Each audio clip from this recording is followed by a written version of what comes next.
Hi, and welcome to a quick demo of Looptastic Producer. This is version 3.6, which runs on iPhone and iPod Touch, including the new iPhone 4 and iOS 4. The first thing we tell people to do is go to the Loop Store. In the Loop Store, there's a special download of a Producer loop set for Producer users. See it up there for Producer Sample Pack.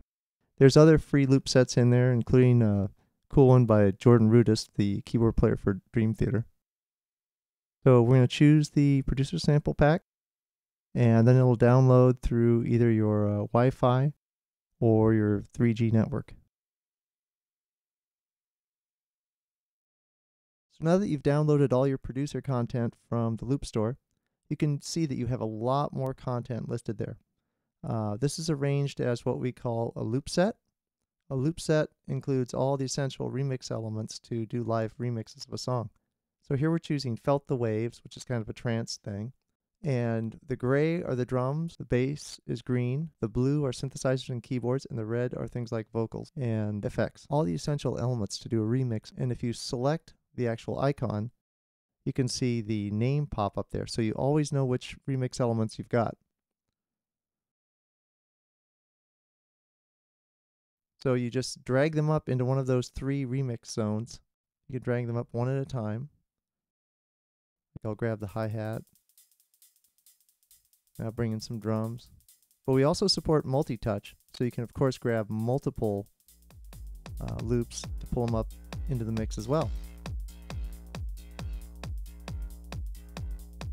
And you can use the three zones and think of them as different parts of songs or different songs entirely.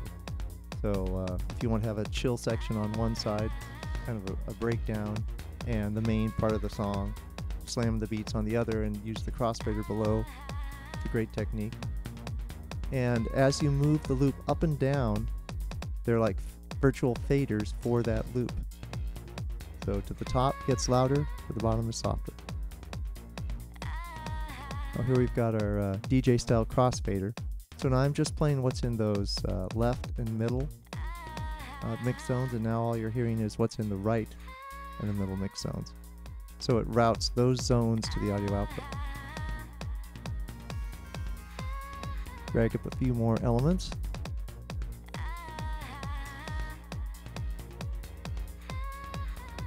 Up above you have a scratch strip which shows you a waveform overview of whichever loop you have selected.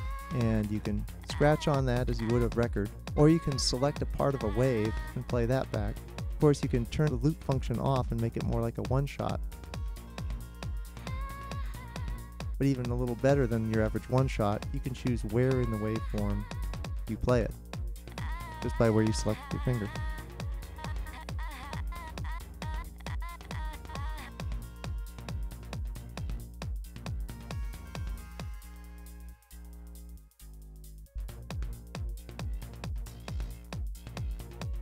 Now I'll bring this main vocal hook up there, Felt the Waves.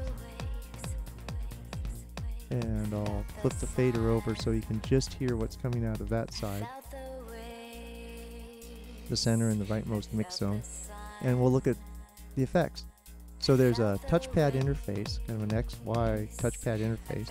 And down below you have three switches that relate to which mix zone you're adding the effect to. So now we're routing the rightmost mix zone with the vocals in it to the effects. Now we're routing the middle mix zone with the hi-hat part to the effects. Of course, over on the left side, we're now hearing that routed through the effects. In this case, a low-pass filter. So you can selectively route either your whole mix or just pieces of it into our effects center. We'll go through a few of the effects, like here's the notch filter, gate effects,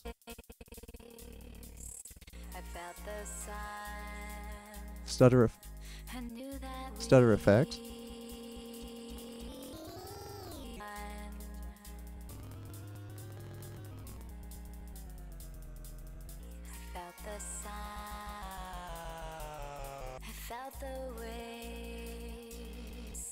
Here being applied to the whole mix. Now Bit Crusher. Now Bit Crusher, which is a kind of 8-bit distorted type of sound. Great for snare drums and things like that. Now the glitchy repeater.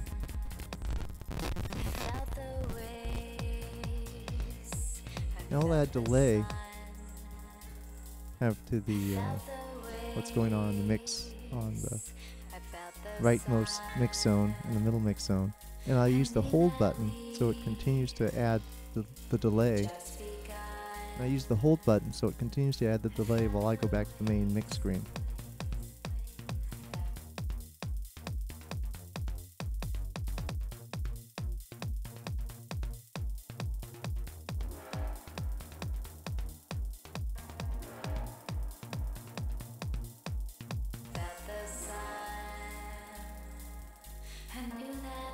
So we'll take that and start to pull some things out of the mix. Do kind of a fade out type of thing.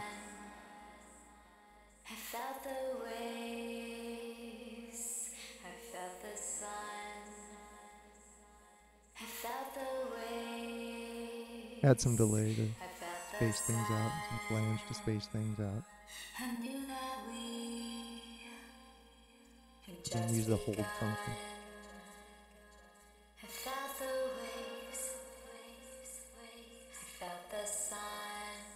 Finally get rid of the vocals. So I've got my pause button and I've got my document button, which lets me save my recording. So now this is a project file. This is not saving it out as an audio file. This is basically a Looptastic project.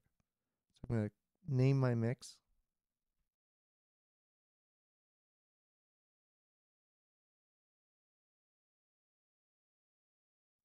And then now if I ever want to play back my mix, I hit the power button so it kind of goes back to its beginning state. I choose my mix I just created.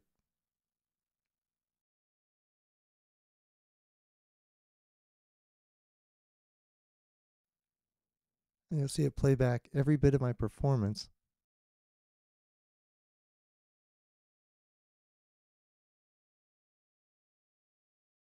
So there's where I was trying to illustrate the kick, the hi-hat.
So now let's say I want to take my mix and actually save it out as an audio recording, as a WAV file.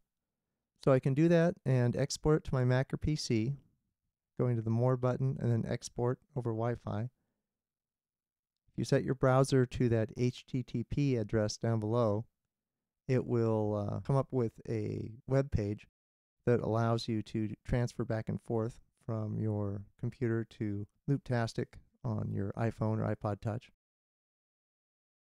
And then we've also added the ability to export to SoundCloud. So I can just choose my mix and choose to upload it. and it sends it up to SoundCloud, and all my friends around the world can hear my cool Looptastic mix.